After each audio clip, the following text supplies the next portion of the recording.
সাহাবীরা দুইজন ব্যক্তি আমার কাছে আসলো, আর আসার পর আমাকে যেন ওপর দিকে নিয়ে গেল। যেতে যেতে যেতে অনেকটা দূর যখন অগ্রসর হয়ে গেলাম, তো দেখতে পেলাম এক ব্যক্তি চিত হয়ে শুয়ে আছে, আর কিছু মানুষ এক ব্যক্তি যেন চিত হয়ে শুয়ে আছে, আর তার পাথর দিয়ে তার মাথায় যেন আঘাত করানো হচ্ছে।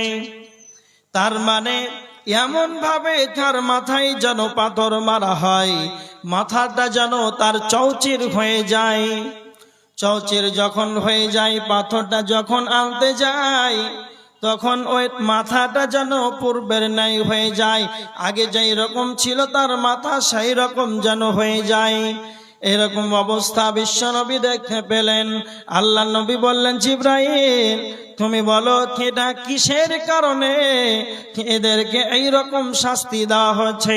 তখন জিবরাইল বলেন, আল্লাহর নবী আপনাকে পরে বলা হবে, আপনি সামনে বাড়ুন। আল্লাহর নবী আরো সামনে অগ্রসর হতে লাগলেন। যেতে যেতে যেতে যেতে দেখতে পেলেন একটা তন্দুর চুলার মতো, তন্দুর আখার মতো, ওপরটা যেন সংকীর্ণ হয়ে আছে আর ভিতরটা যেন প্রশস্ত রয়েছে। আর ভিতরে যেন উলঙ্গ পুরুষ আর মহিলা, উলঙ্গ পুরুষ আর মহিলা সেই জায়গাতে যেন চিৎকার করেছে, সেটা দেখতে পেলাম। সঙ্গে সঙ্গে নবীজি বললেন, জিবরাইল কেন এদেরকে এই ধরনের শাস্তি দেওয়া হচ্ছে? তখন জিবরাইল বলেন, ইয়া রাসূলুল্লাহ আপনি আরো সামনে অগ্রসর হন, আরো সামনে বাড়ুন, আপনাকে পরে বলা হবে। তখন বিশ্বনবী বললেন, আমি আরো অগ্রসর হলাম। যেতে যেতে যেতে অনেকটা দূর যখন চলে গেলাম, দেখতে পেলাম একটা রক্তের নদী, একটা রক্তের নদী।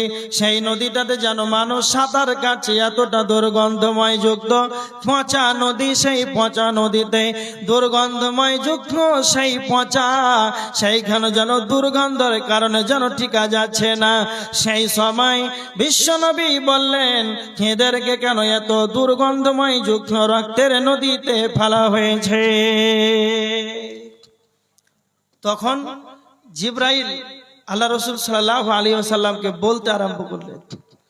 আল্লাহ রসুলকে বলছেন, আল্লাহর নবী আপনি যেটা প্রথমে দেখতে পেলেন, একজনের মাথায় যেন পাথর মেরে মেরে যেন তাকে আঘাত করা হচ্ছে। এত জোরে তার উপরে মাথা পাথর, তার মাথায় যেন মারা হয়, মাথাটা যেন চৌচির হয়ে যায়। এরা হলো তারাই, কারণ তারা কেন এইরকম তাদেরকে শাস্তি দেওয়া হচ্ছে? এরা হলো পৃথিবীর বুকে তারা কোরআন শিক্ষা গ্রহণ করেছে, আর কোরআন শিক্ষা গ্রহণ করার পর কোরআন যেন তেলাওয়াত করে নাই। কোরআন শিক্ষা গ্রহণ করার পর যারা কোরআন দিয়ে জীবন যাপন করে নাই, কোরআন অনুসরণ করে নাই, কোরআনের জীবন যাপন করে নাই, কোরআনের বিধানকে অমান্য করেছে, এই জন্য তাদের মাথায় পাথর দিয়ে তাদেরকে মেরে মেরে তাদেরকে আঘাত করা হচ্ছে।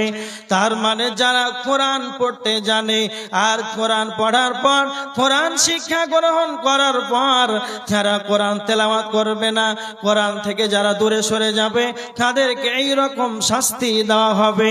আমার দিকে লক্ষ্য করেন, বর্তমান সমাজের মানুষ এমনও আছে, মানুষ মনে মনে ভাবে রমজান মাস যখন আসবে তখন মনে হয় কোরআন তেলাওয়াত করতে হয়।